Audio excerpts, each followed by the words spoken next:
Hello and welcome to the IdeaCast interview series, episode number 51.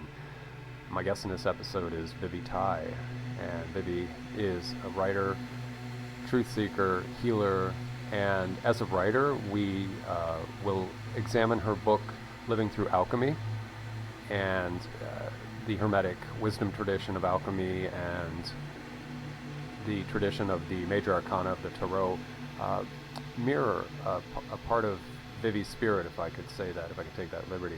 And she's just a wonderful, bright, free spirit. She's living a very interesting lifestyle. And so we examine that. And I invite you to sit back and enjoy the conversation. This is a human interest story as well as a story of seeking a truth through the heart.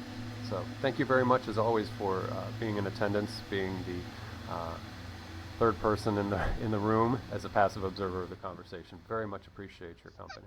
And I'd like to welcome Vivi Tai to the IdeaCast interview series. I'm looking forward to a conversation that's going to be a little bit different than I just did 50 interviews the last Friday, and so you're 51, so it's almost like a new chapter starting. And I think it's neat because you are a combination of kind of philosophical insight as well as human interest. And so all of my guests have a human interest story behind them, but I really want to shine some of that light on your journey as a person, and then also talk about how you're seeing the world, how you're experiencing the world, and how you're dancing with the world. So I'm looking forward to that. It's going to be just a different vibe for us. So Vivi, I'm going to hush for a second and say welcome and thank you for joining me in this conversation.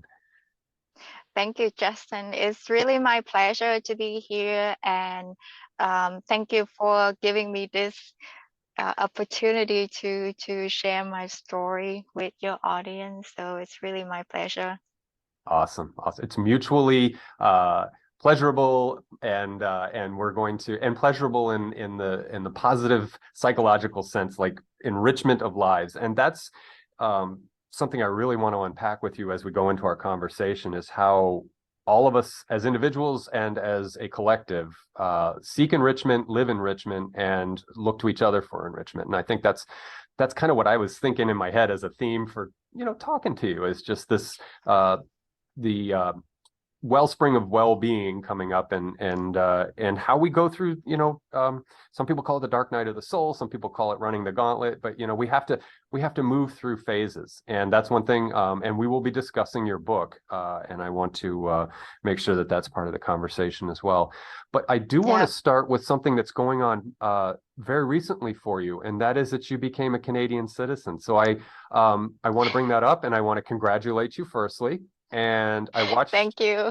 Yes, I watched your latest upload on YouTube, and you were very insightful about what this means to this chapter of your life and what it took. I think you said 19 years to get to this point. Yes. So let's talk about that for a second, because this is the now moment. This is what's happening for you right now, and then we're going to dance back and forth into your narrative and your the biography of your life. So let's talk about your new citizenship. Yes, definitely. That has got to be my biggest accomplishment of all time, for me to be Canadian citizenship.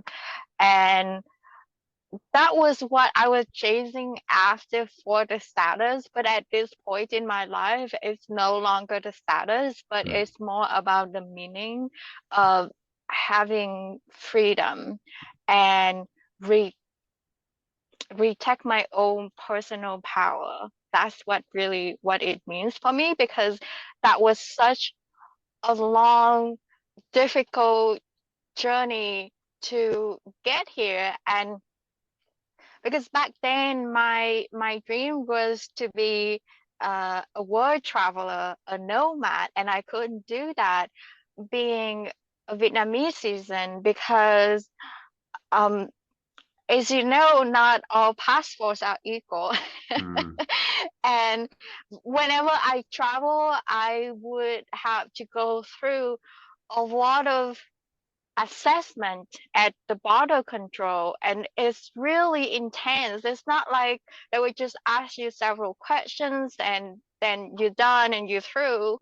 But a lot of time when you have to when you ask um, to apply for the visa, um, in my case, like when I was going to the US, I would have to prove all of my personal status, finance, career, education, where I have been through all my life. Basically, like having someone digging all the dirt, Mm-hmm. everything in your life in order to get a visa so that you can travel, you know? So during that time, I saw a lot of inequality in the world, and it just made me feel like um, I I definitely felt like the victim. I felt like I wasn't treated equal. Like I, why why was it me that I was um being harassed whenever like I travel, you know? So that's kind of trigger my desire to get higher status, Mm. so I can be free from all of this.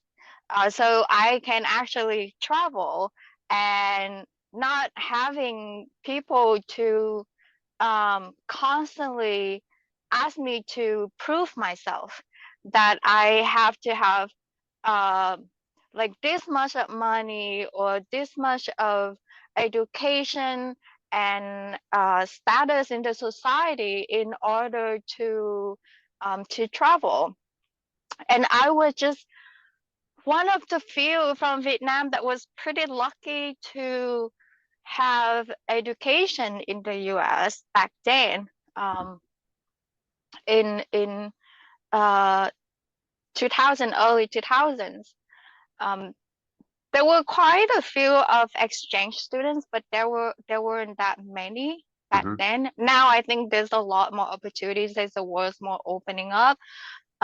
So I felt really fortunate that I had that chance, but I had to go through such a crucial uh interview and it was a very intimidating interview to get the visa so that I can go study in the US. And then Mm-hmm. later on, when I travel more to many other countries, I realized, oh my gosh, it's like so difficult. Like if like how is it really possible for me to travel around the world when everywhere I go, people want to investigate everything about me in every country, almost every country. Um, and when I was in Boston, US, I met a friend who was a nomad, but he was British, so it was easy for him to like hop around different countries, and I just thought it was so fascinating that I wanted to be like him, but then I when I look at myself, I just felt really pity for myself. I was like, there's no way I can achieve this. There's no way I can be like him because I'm a Vietnamese. So I felt like I blame a lot on my heritage. Like, why was I have to be born in Vietnam and I have to like suffer this inequality, and that why don't I have the right and the privilege like all other people in the US or UK? Why is it so unfair? You know? Mm-hmm. And that's why I was like, no, I had to um gain the green card. I had to push myself to get higher degrees, higher job, like well paid jobs so that I can get, you know, in the H-1B visa and on that so that I can get the green card. Because I thought that was a way to get out of this inequality, to get my own freedom so that I can do whatever I want to do. Yeah. Um, so but everything I did back then um was all very, the way that I wanted to achieve that freedom was more about gaining more materialism, you know. And so the more I get into that path, the more I get stuck.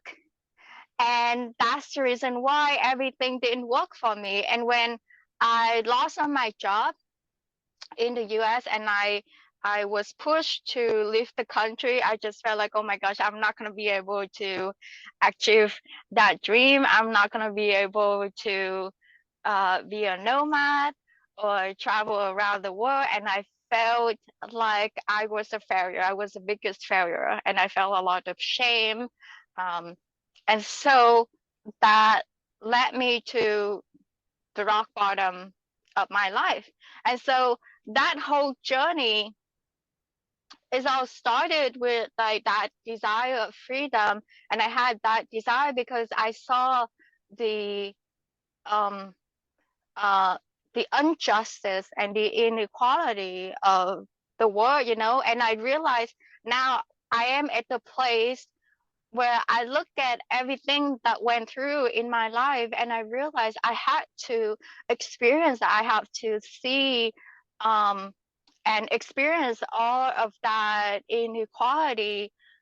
I have to go through on that struggle in order to understand and have more empathy for the place um, and the people and my heritage and where I came from, you know, Mm-hmm. and why it's so important because that helps me to understand clear my path and my purpose and what I need to do because I think that when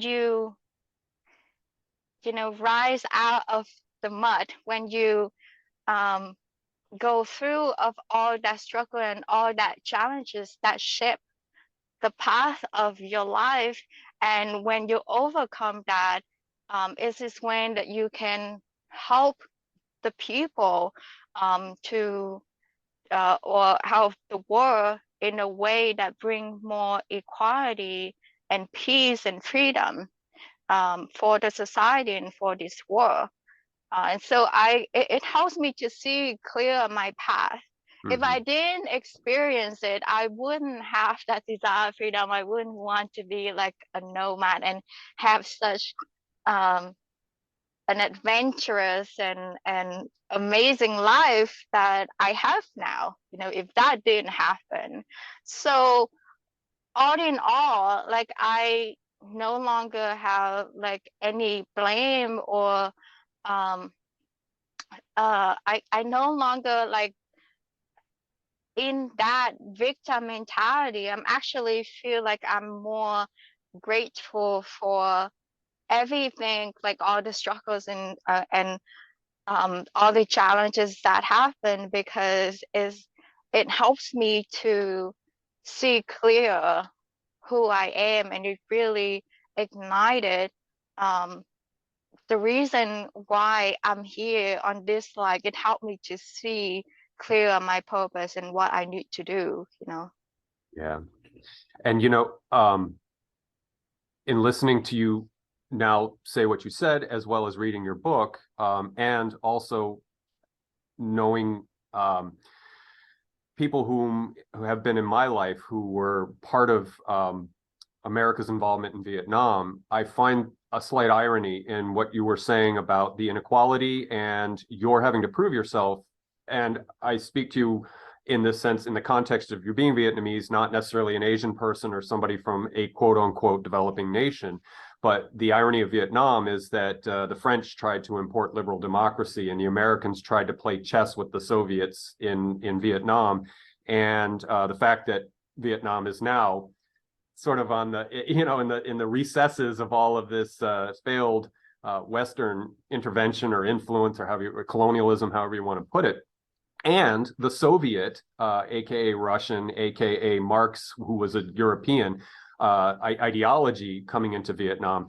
Vietnam has had to deal with a lot, and it's not about fair or unfair. As you speak to, as I understand some of your thinking in your book, you speak to a kind of anti-fragility where there, like you just said a moment ago, you have to arise from victim identity and victim consciousness and play the hand that's dealt and do the best you can. And you've come out of that with a vision and an attitude to turn around and help people, but help people through the empathy and the compassion that you've learned, as well as the insights that you've gained. You see both perspectives. You talked about the British nomad in Boston, and he was in your book, and you mentioned in your book that this gentleman had a lot more freedom to travel around. He had the currency, the money, and as well as you say, now that you're a Canadian, doors are opening, right? And things are happening in that sense. Where and in your last video, you had your Vietnamese passport and you had your Canadian passport, and they're great metaphors for these for the not only for the metamorphosis that you've gone through, but for a step up necessarily in certain types of equality. So Exactly. yeah. Exactly. Yeah. And I think when the world is more opening up, now is time um for us, for people to really reclaim our power and really bring forth that equality, and everyone deserves to have food and freedom and education. Because I in my own experience, I truly think that travel does help you to open up your mind, and it helps you to learn a lot, to grow yourself as a person, and to help you gain perspective from different culture, different places, different people. And when you get to learn that different perspective, you get to see and understand other cultures, it closing the gap of separation, because we are more open to understand each other and more open communication as well. And that's the reason why. And when there's restriction of movement, it just creates bigger and bigger separation. And that's where we have so much disagreement and fight and hatred, because we don't understand each other. Like for me, because I come from the East, and then I travel and I learn, and I live half of my life in the West. So my point of view is both East and West, and I can understand both culture. And so there has to be that integration so that we can have a broader perspective of the world as a unity and not a separation, because there's certain people here in the West that never travel out of the country, because everyone's in the bubble, their own bubble, so they don't see what it's like to be in the East. And the same with the people in the East, especially people from my own country.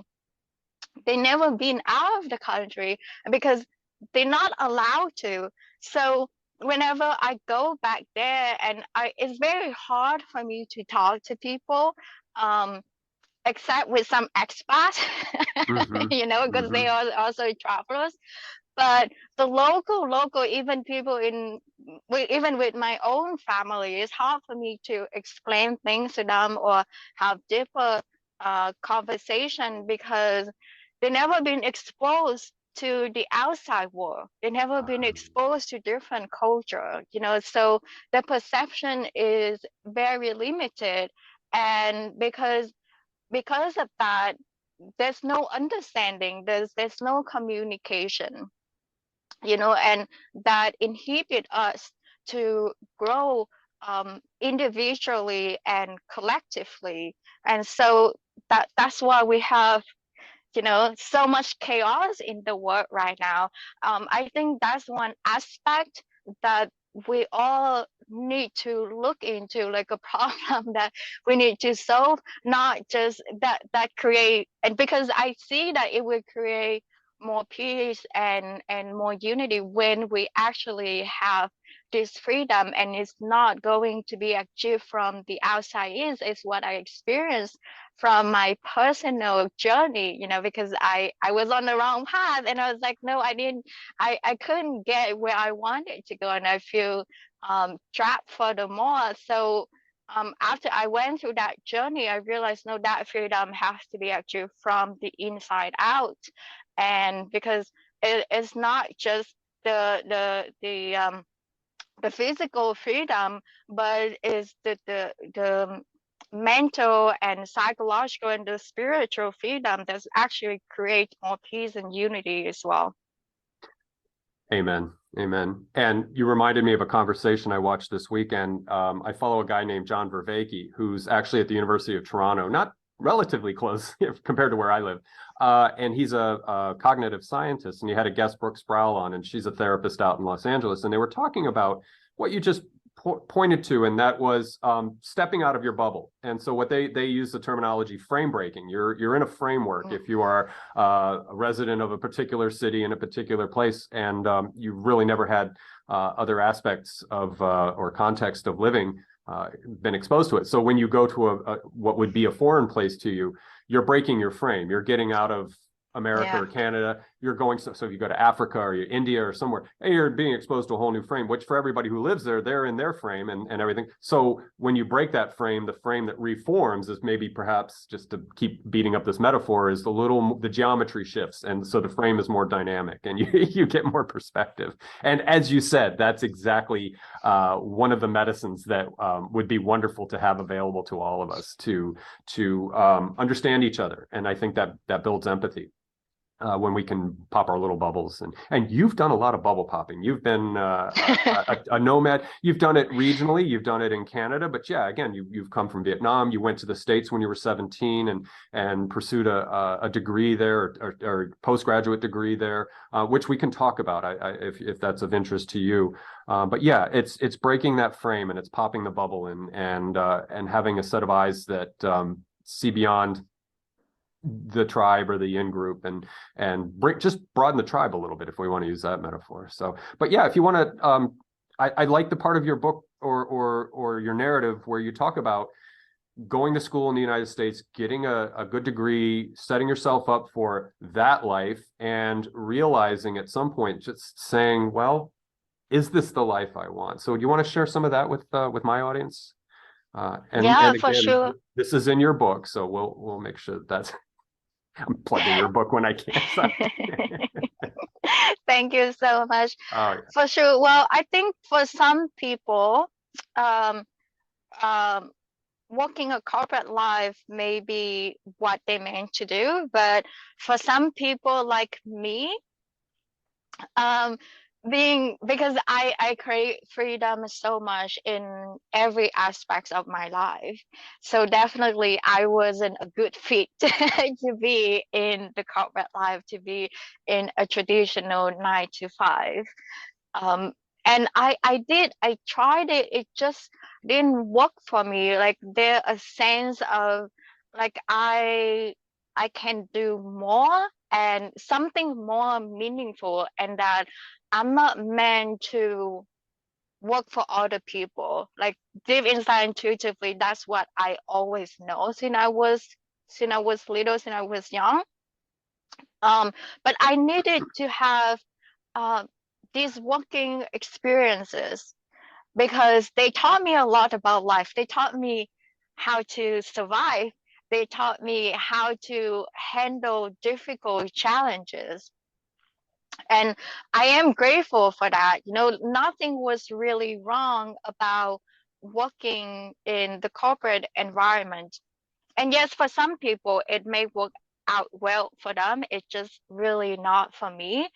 And my experience working in the US was both good and bad. Um, the good part was I learned a lot from the people that I worked with, especially um, the working environment at MIT, because I was a researcher there and I get to work on a really um, novel project that treats type 1 diabetes. Mm-hmm. Um, But so I learned a lot about science. I always have that love from science, and I still do love science.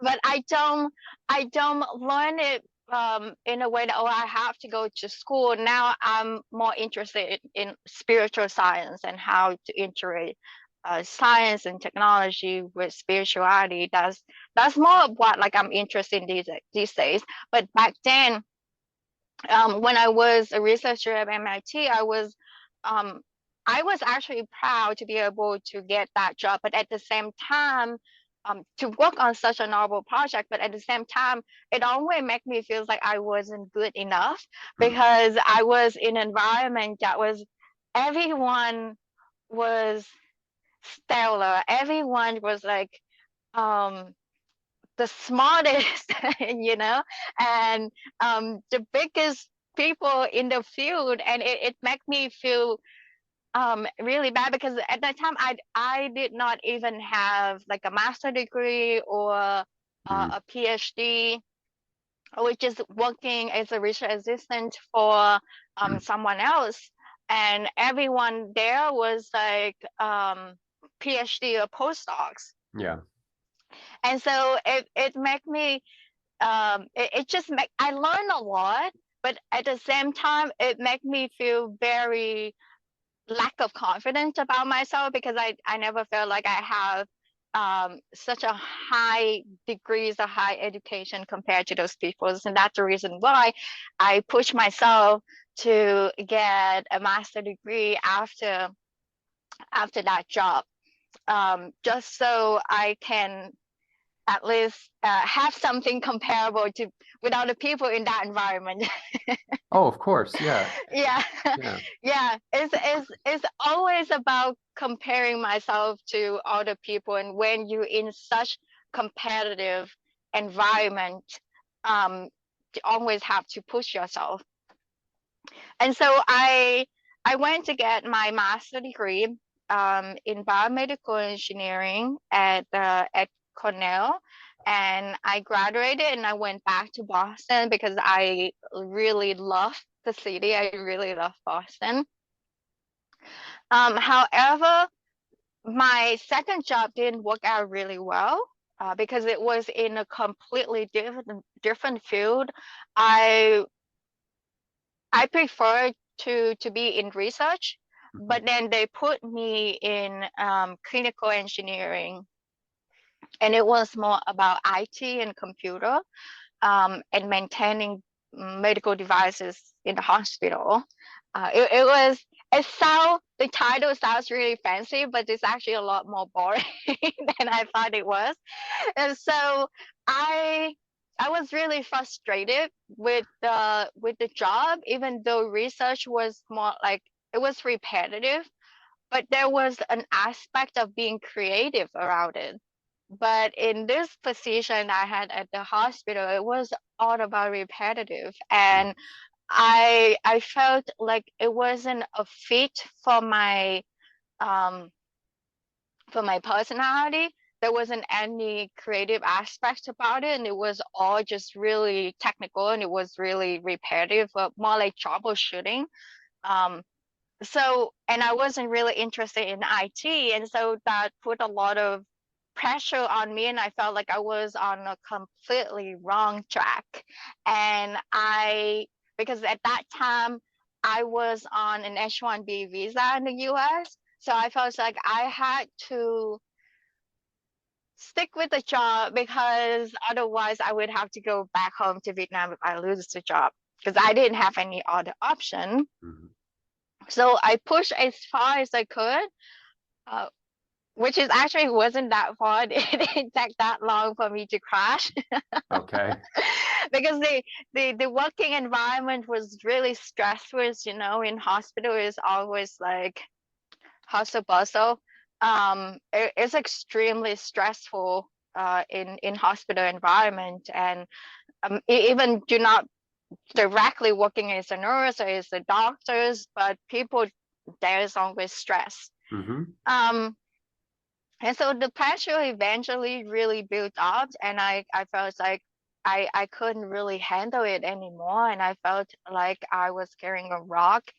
Uh, going to work every day. I feel like I couldn't get up, I couldn't do anything, and I like deep down I felt like it was really wrong for me to be there. And so eventually I manifested it, um and the job didn't work out.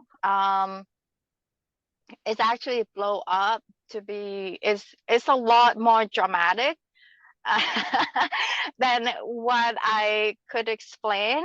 But eventually it didn't work out, and I had to go back to Vietnam, which pushed me to face my biggest fear of my life, which was the fear of failure and the fear of shame. Because in Asian culture, in Asian family, if you get to go and study abroad, you bring a lot of pride to your family.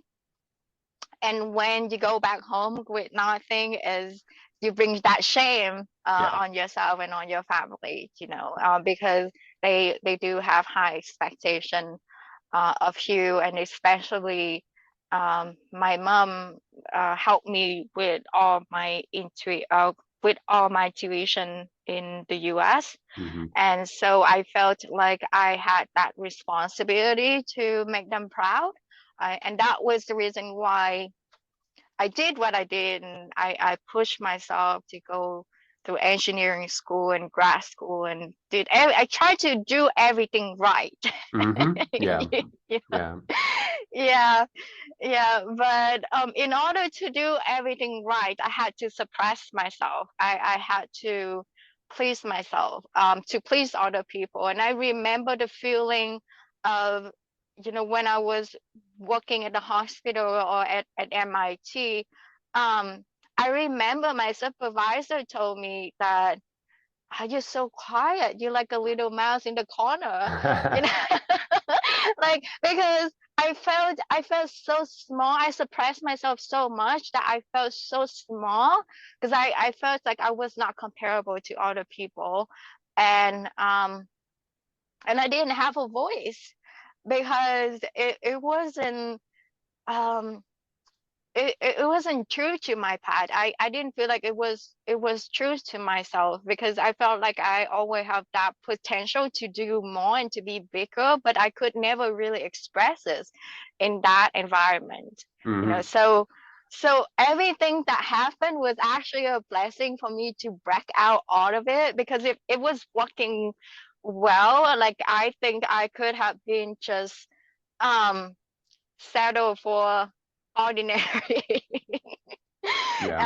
um and not pushing myself to be uh courageous and create my own path, because being the little mouse, like, nobody really bother you, you survive.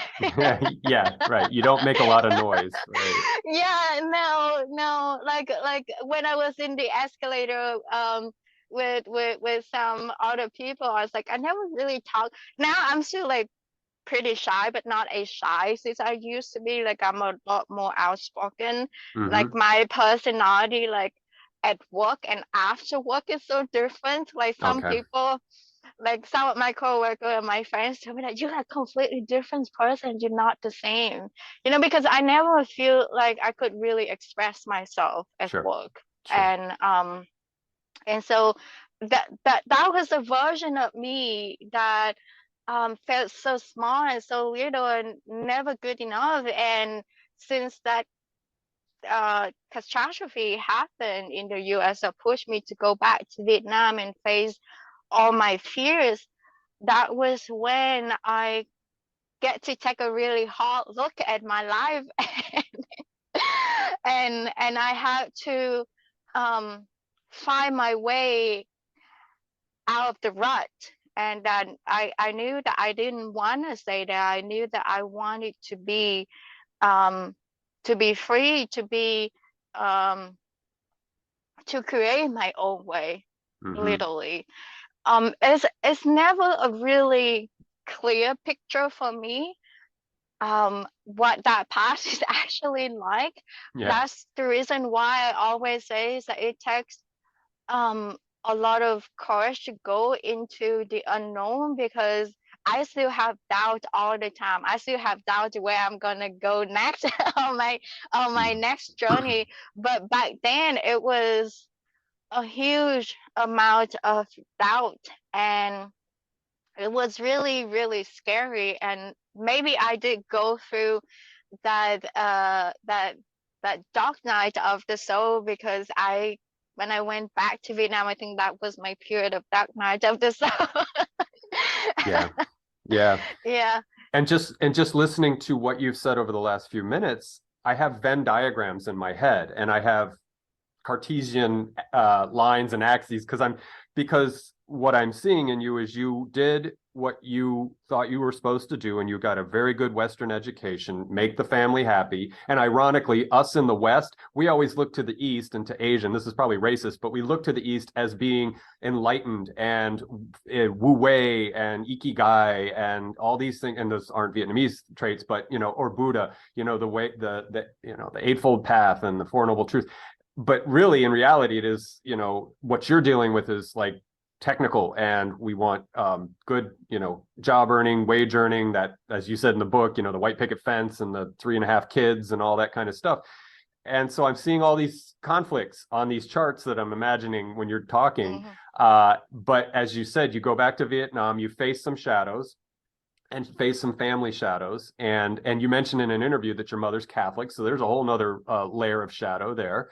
And so, but really inside, there is this pupa in the cocoon going through chrysalis, and I won't spoil until you say it, but you are emerging as the new person that you are out of the chrysalis. But the chrysalis I think it was very essential because maybe the parents should be satisfied that the child student went at 17 and got an advanced degree in a very technical and very difficult arena or space within science. And so that isn't enough, I guess, for them, but it should be enough for you to present that and say, I did accomplish this and I did make it. And now I'm going to go be me. I'm going to go Yeah. flourish. Yeah, And I know, like I yeah, know, right? Like back then I was like, oh no, I had to live for my parents. right. But really, in reality, and this is where you are today, I think. And it doesn't, there's no, it's good for until you die. It's a forever journey and forever growth. Yeah. But here you are, about 5 years later, 6 years later, and you are developing the wings that you were growing inside of your cocoon when you were in the States, when you were younger, when you were making your family happy, and going through learning about esteem and worth and all these different things. So what you've done is, and you talk about this, living through alchemy, your book, you talk about the stages of the hero's journey, and really you're living that hero's journey. You're really showing us and demonstrating to us these stages that we should go through to authentically be the person that we think we are, right? So that we're in alignment with that, what we talk about ourselves as being, and what we truly are on the inside. So what do I want to ask you next? Because I know I have, gosh, what do you want to talk about? You bring up the next matter. Well, the alchemy, you just mentioned the Yeah, alchemy, and let's I talk just about want that. to point out that why it's so crucial for people to know the stages of alchemy and the hero's journey, because this is what we all have to go through if we choose to go through it. And that's that's the biggest reason for me to write this book and to share my story and share my own journey, because I want to help people to see that journey in themselves. Because if you're not going through it now, at one point you're gonna go through it, because that is the ascension process. We all have to grow and we all have to expand.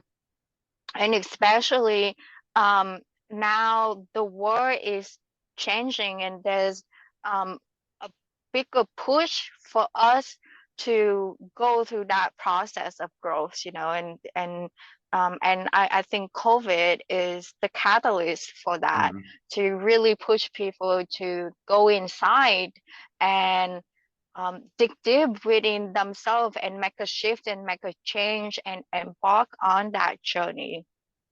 Because if we don't change, everything is going to be stagnated. The world is not going to expand and evolve. Like for the world um, to go through the next level of expansion, we all have to ascend, and we all have to grow through it first within ourselves. And I think at this point in time is is crucial for people to recognize it, to see that um, that life is not going to be the same. It's not going to be stagnated. It's not going to be um, constant, and that change has to happen for that, because change is the only constant, basically.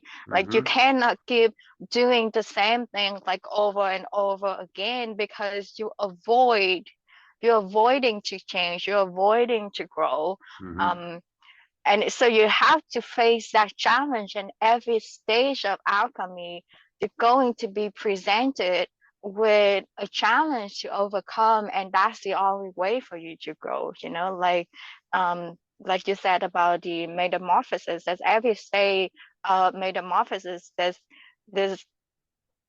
a lot of challenges that the caterpillar have to go through and have to transform itself, and um even transform at the DNA level, at the cell level.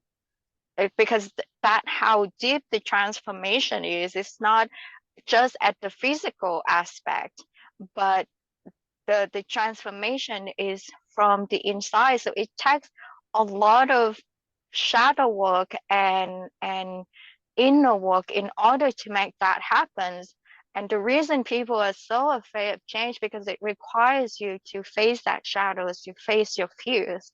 Mm-hmm. um, and that's the reason why the first stage of alchemy is the like it's depicted from the tarot card, is the strength.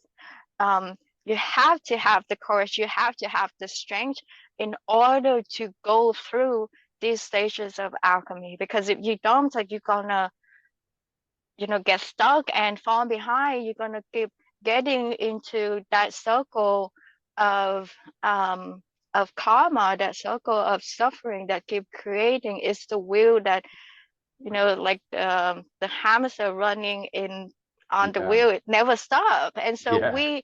we have to make decision to stop, and that's why we have to find our own courage to stop that wheel, and we have to face our challenge, to go through that process. So there are 7 stages of alchemy, and the I don't think that I have gone through all the stages yet. I'm still within the stage. I'm still within that process of growth. So in my book, I explain that it is the process, and you're just gonna have to go through this like all your life, or even many lifetimes. Mm-hmm. Some people, if they don't, if they choose not to go through it, then may have to go through it next lifetime. I don't know. It's, Mm-hmm. depends on where you are at your growth process. But it is ever changing and growing and expanding, because it is a universal process. um, Everything has to change. And so that's the reason why in my book, i I wrote it last year. um, I published and I wrote just like a beginning of last year, and I stopped it at the conjunction, which is the fourth stage of alchemy. And because I'm still within the process, I'm still trying to figure it out. However, if you have um, more understanding and acknowledgement of the process, it helps you to not take things so personally. Because a lot of times, when you get stuck in it, you're not going to be able to see the way out. Sometimes the challenge can be really difficult, and you feel like being a really deep, dark abyss. because it is challenging. The shadow work is really challenging. And so by having the awareness, it's help you to see things in the high perspective, and continue to dig deep down and find that light within yourself, and seek higher knowledge, and seek learning and knowledge within yourself and within other people, to see what you need in order to get out of that challenge, because when you have that awareness, so this is my stage, this is a challenge, I understand that what I have to deal with, have to go through, then I have to trying to find a solution for that, instead of getting stuck in it and not being able to get out of the loop. So Mm-hmm. that's why I think having awareness is so essential, and is the key for everything. Is it free you in the superficial layer, so that you can further free yourself in deeper in the process. And like I said, there's 7 stages of alchemy, and um, according to esoteric teaching, the 7th stage is comparable to the philosopher's stone, and that's a stone where you have the power to manifest things, like turn lead into gold, Mm-hmm. like turn something very heavy and very um, uh, impure into something very pure, because lead is a much heavier metal than gold. And gold is metaphorically is something precious, something something lighter, something more valuable, and that is essentially our higher self. Um, and the lead is the baggage that we carry with on us, and that's something that we have to transform, we have to let go of in order to make ourselves lighter. So essentially that is the stages of alchemy. So to list out the 7 stages is the calcination, the dissolution, um, the the the separation, the conjunction, distillation, for fermentation, distillation, and coagulation. I don't think we're gonna have enough time to like explain in details like what every single stage means, but that is something that I explained in my book. Right, right. Because So it's buy the really a book. lot. Yeah, yeah. And people can discover that. And yeah, no, and just giving people a sample of that, or an idea of that, and if not your book, then elsewhere, that they can make that discovery. I think with the time that we have left, though, I would love to talk about a stage of your life where you're at right now, where you are a nomad, you are on a journey, literally, and I maybe want to feel you out on that, and feel so I'll share with you something that I in discovering your work, discovering you, a lot of us can live vicariously through you.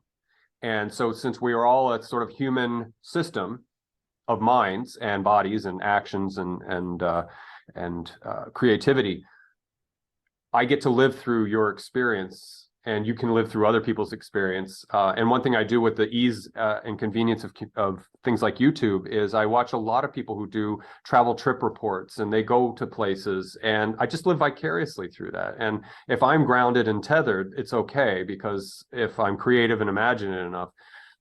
So I'm rambling, but I want to set that up as an idea that if people follow you and follow your work, that's the value that they can get, is you're there living that particular life, and for us to take in and consume and make it a part of our life. And so it's a shared experience, and much like there are people that you probably follow or are interested in who do other things.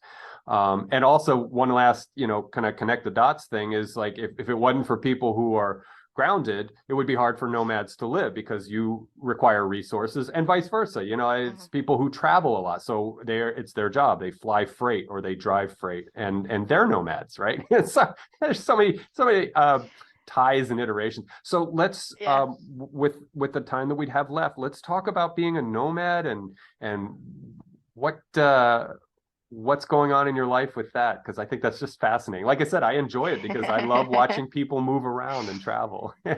Yeah, it is fascinating lifestyle, and I definitely enjoyed it a lot. I really think that I make that dream of mine come true in some aspect, even though I'm not hopping from country to country on the planes. You know, traveling on the planes can be pretty exhausting sometimes. Oh I yeah. didn't do it exactly what my friend did, but I do it in my own version to what I'm capable of and what I can and where I would like to explore. And Mm-hmm. so that's the reason why van life come into place. When I came to Canada, I knew that I wanted to live the van life Mm-hmm. even before I came to Canada. Like I already have all that planned. I I gave myself exactly 3 months to find a van and move in and start a different lifestyles because I wanted to have um uh a different adventure on life. I wanted something that would give me the flexibility to not just explore the outside world, but also have time to explore my inner world as well. Because at that time, I felt like after the downfall of the US and go back to Vietnam, I felt really lost. I didn't know where I I would like to go in my life or what I would like to do. I needed to live in a way that gives me enough flexibility to live comfortably physically and at the same time have that time to spend with myself, to be in nature and to explore and just to follow my interests. And when life gave me that opportunity, um, and because I have my dog as well, that he can't fly with me, so Yeah. I Yeah. just I thought Absolutely. van life is a good fit for everything that I wanted, and so it wasn't easy to start with. Actually, it wasn't so much about living in a small, tiny space. I didn't have that much problem with that because I before going to Canada, I used to travel a lot in Asia when I was in Vietnam and also when I was in the US. And Mm-hmm. I knew what it's like to travel light. Yeah. I always Okay. traveled with just like a carry-on and that's it, like nothing else. You Yeah. know, Yeah. when my family travel, my sister and my mom, they always had like a big, big, suitcase, like not just one, but two suitcases. Uh-huh. Uh-huh. And I was like, this is too much.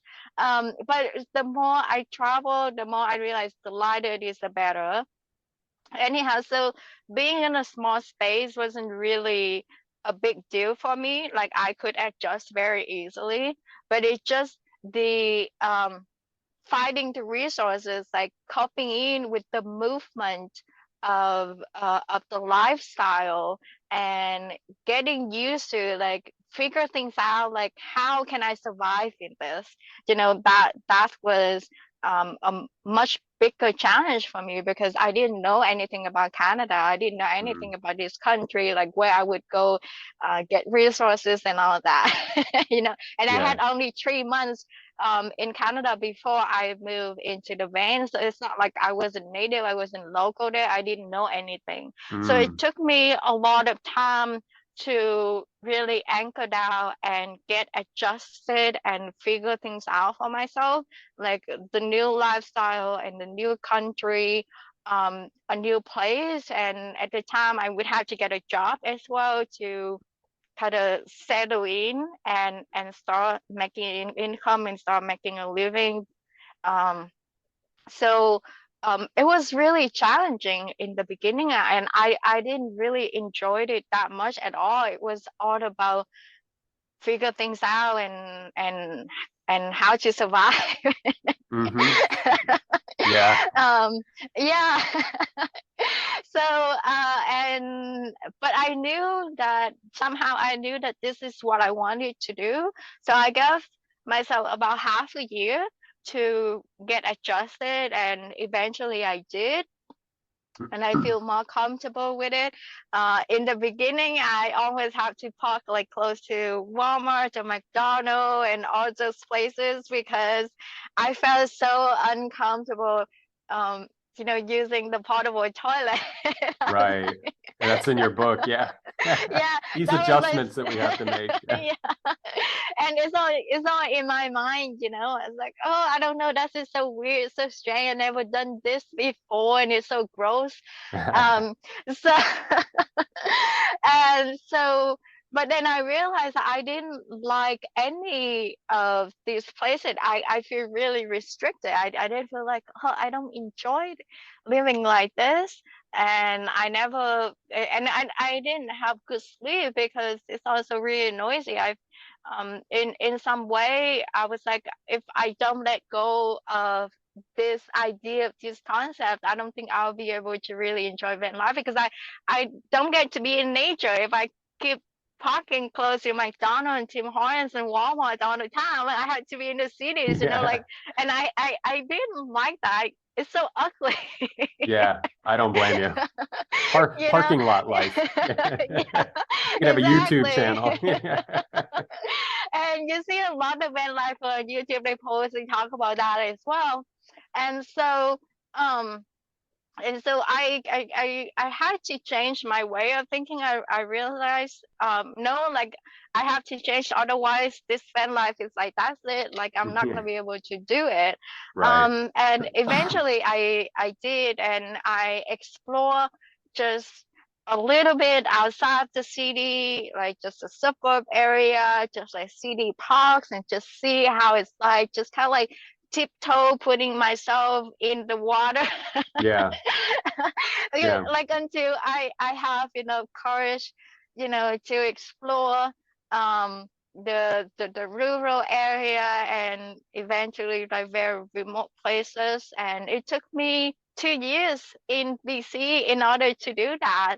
Okay. And I enjoyed it so much. I love, like, the more I get to venture out there, the more I felt more at peace. And it wasn't scary as a lot of people think it would be. Okay. Sometimes people see me travel just by myself, and well, and I guess because I have my dog as well, and just like, wow, it's like, are you not scared, like being in remote area just by yourself in the dark? I think it's scary. It's more scary being in the city, um, because people can break into to your house, and some van lifer have that happen to them in Mm-hmm. Vancouver. So I always really avoid that ghetto area. I don't go into like closer to downtown. But in remote places, no one there to bother you. Yeah. Yeah, that makes Yeah. sense. And it's much easier to find parking as well. So a lot of these fears that you tell yourself, is actually not really true.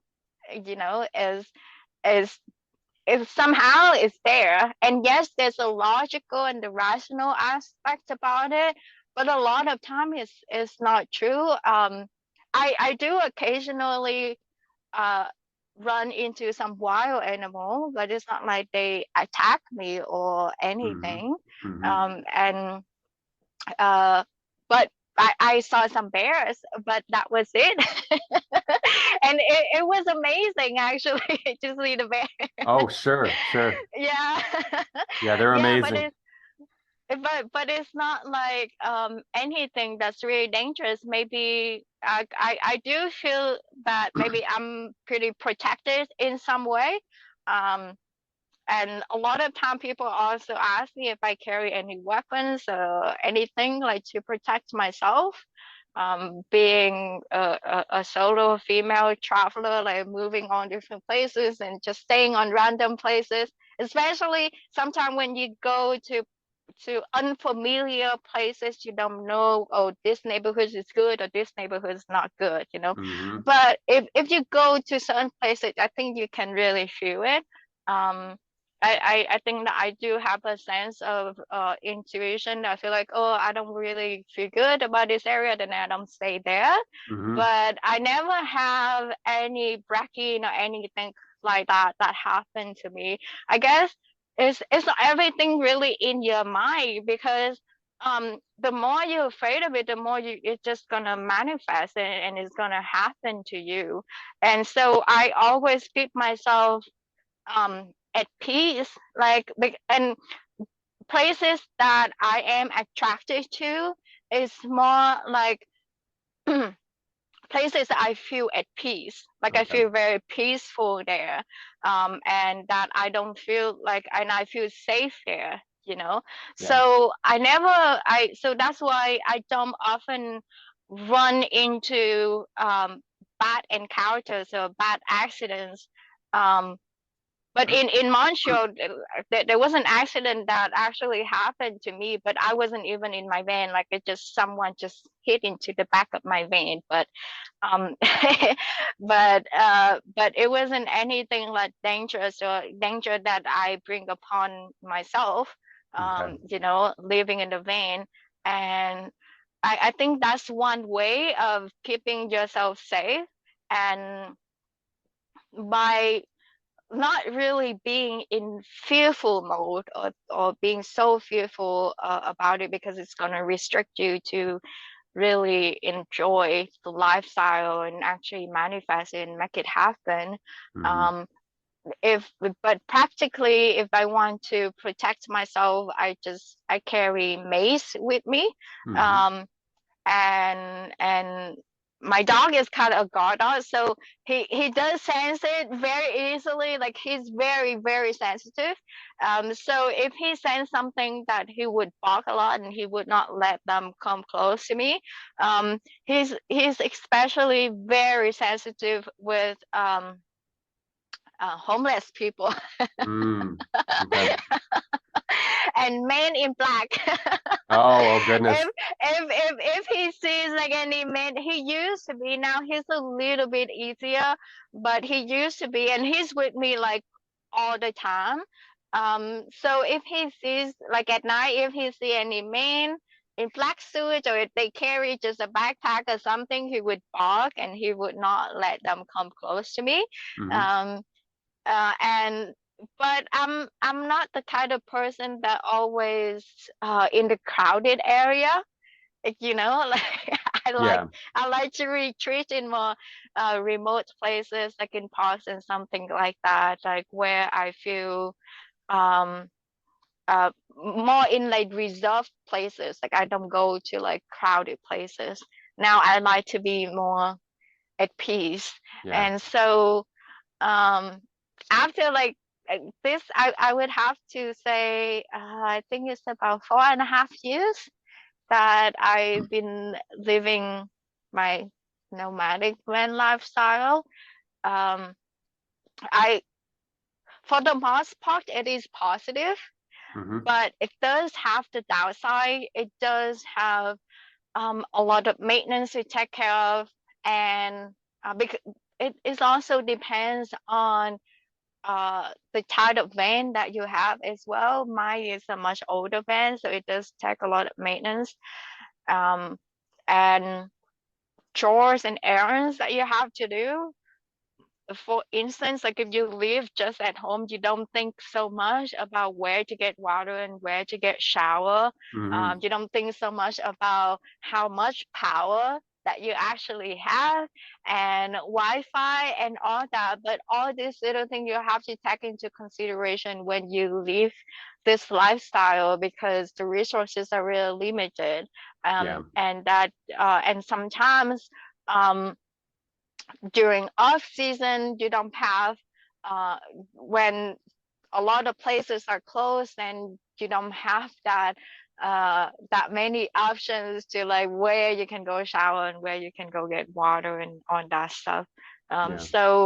So that's actually the struggle for me at the moment, living in the East Coast in Nova Scotia. And for a lot of people who don't know, Nova Scotia is like on the all the way northeast of Canada. So it can be very cold here, especially in the winter. So for the last 2 years that I have transitioned into um I would say is a seasonal van life where I do half half the year or more than half the year being in my van, and the rest of the time during the winter time I rent a place to stay, so that I don't have to deal with the winter because it can be pretty harsh. It can go down to minus 20 degrees Celsius. Hmm. Yeah. Yeah. Yeah. That's for teenagers. You want to take care of yourself. And Yes. just to point to the audience, I'm going to have a link to your YouTube channel down below in the description field. If people want to learn more about the reality of nomadic life and van life, your channel has a great coverage of that, and it helps to reveal what your life is like and what it's been like the last few years. So I'll make that available. I'll make sure your website's there as well. So I guess the last question I'll ask you to wrap things up is, what do you see, or do you have a couple of different visions for yourself for the next few years? Do you see yourself engaging with another lifestyle, or are you good with this for the foreseeable future as far as being a quasi nomad now? A part-time, Part-time seasonal, nomad, yeah, seasonal nomad. Yeah. seasonal nomad, quasi nomad. Um, I think that I do actually enjoy being the seasonal nomad, not being not moving Hmm. constantly different places all the time. And there's uh, a positive aspect to that because I think it's really balanced out um, the lifestyle, and it helps me to feel more grounded and anchor me down as well so I can get things done. And there's certain things that like I like to do in the winter time, and I don't have to worry so much about taking care of my vein and just survival all the time.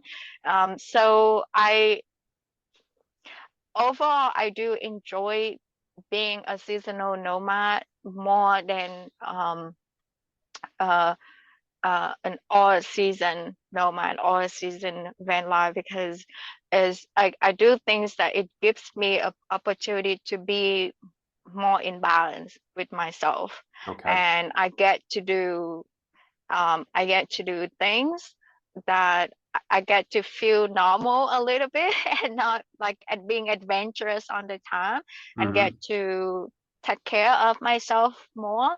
And during the summer, I can be all out, be that adventurous.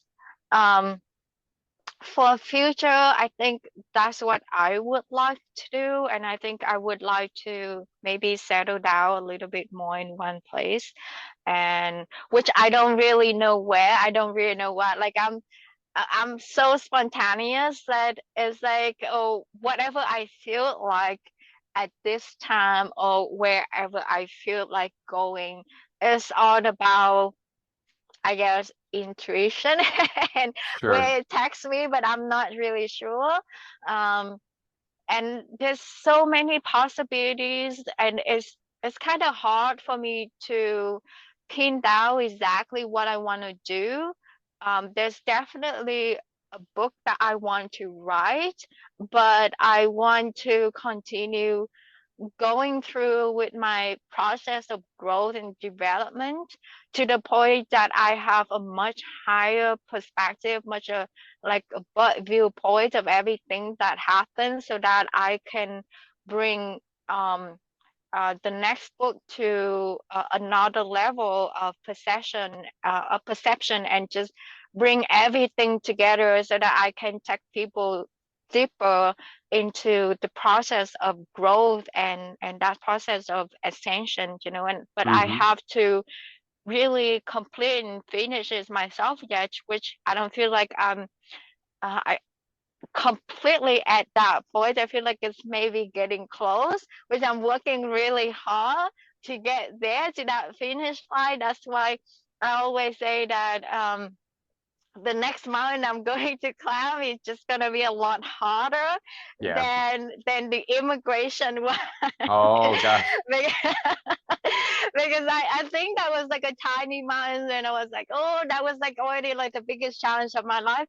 But right now, is like I want um to get to the level of freedom in the mind, and just not the freedom um just in the outside world, just physically. I think that was the foundation for me, and now I need to get to a higher level, which is it's really tough, and I do want to get there so that I can write another book and complete this process of alchemy.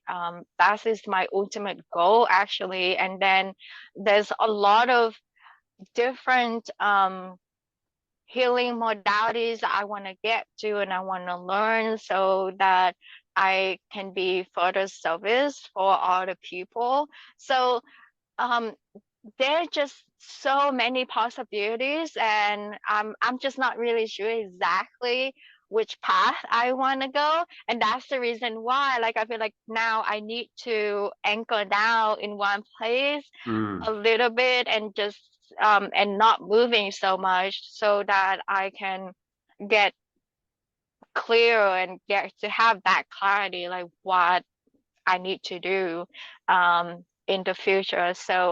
That so yeah, I don't have a solid answer for that, because everything is still within the process for me. Everything is still in that um movement, and I'm trying to be um more aware of my present and the challenge that I'm currently facing in my life right now, and how I can actually overcome this.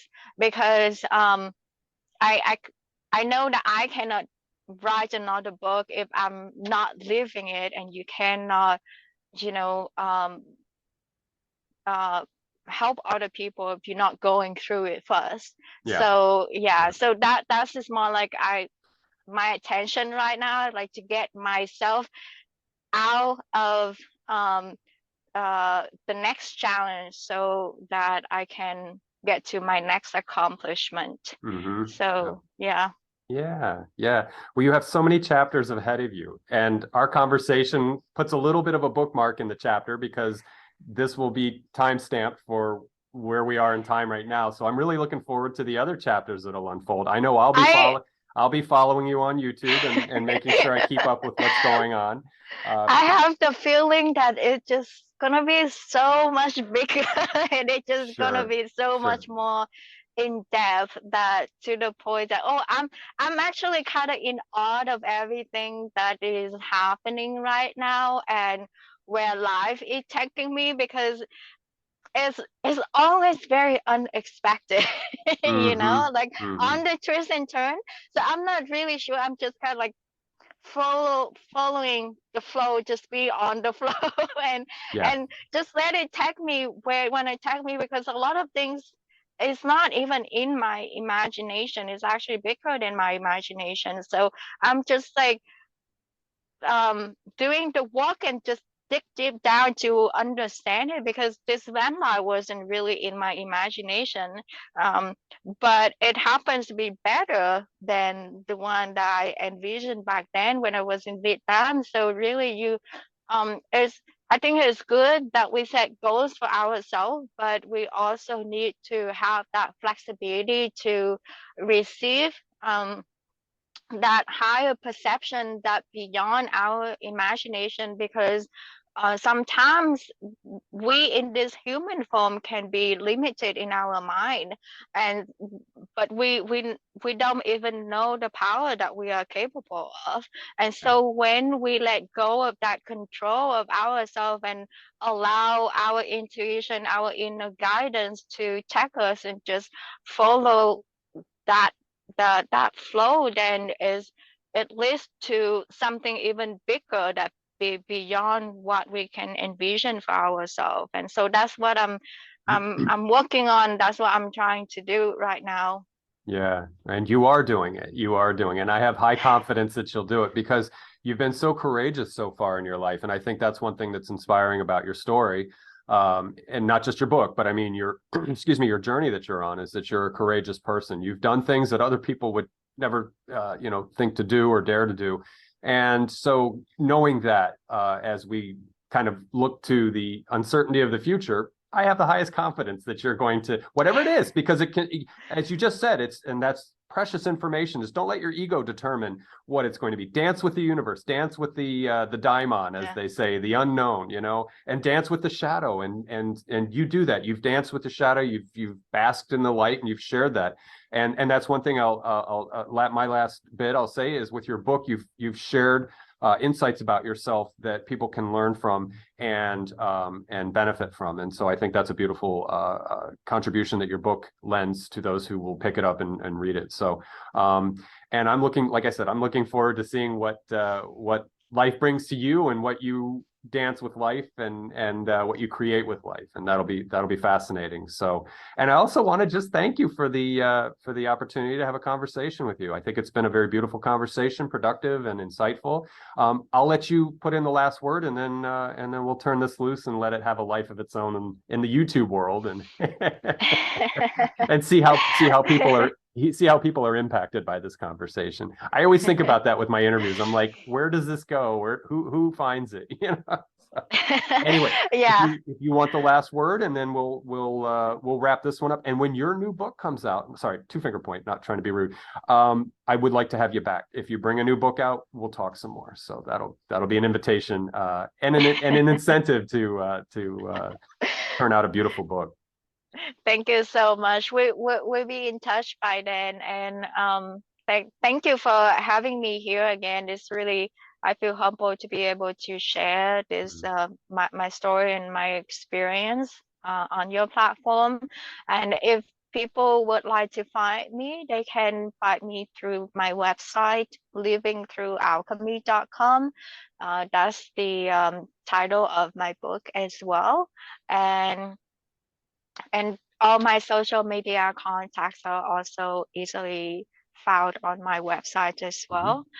And yeah, my last word, this is something that I recently just shared on my social media as well, as I just, um, uh, trying to feel the accomplishment of my achievement for completing the immigration journey to Canada.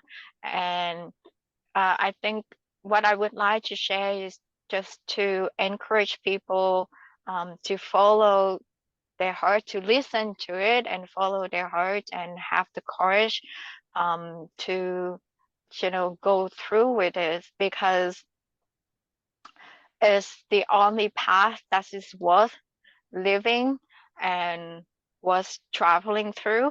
And this is what I learned from Don Juan.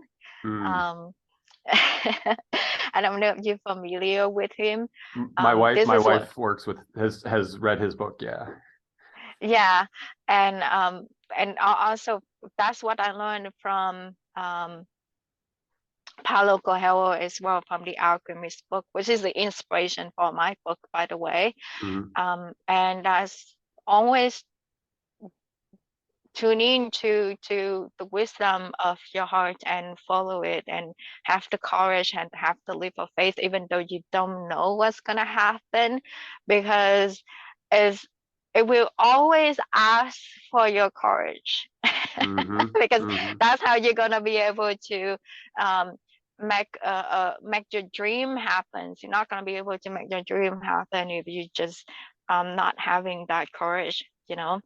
Yeah. And when you get there is um it's so essential. Like, and this is something that I remind myself all the time, like to recognize my accomplishment, because a lot of time it's really for people that have the fear of not being good enough, like me, it's so easily to judge yourself, and have that negative narrative in your mind that you're not capable, you're not good enough. And so it's always so important to recognize your accomplishment so that you have the confidence, you know, to climb the next mountain, to go through the next challenge, Mm-hmm. and again to find that courage to overcome it. And it's all about being your own hero, being your own motivation.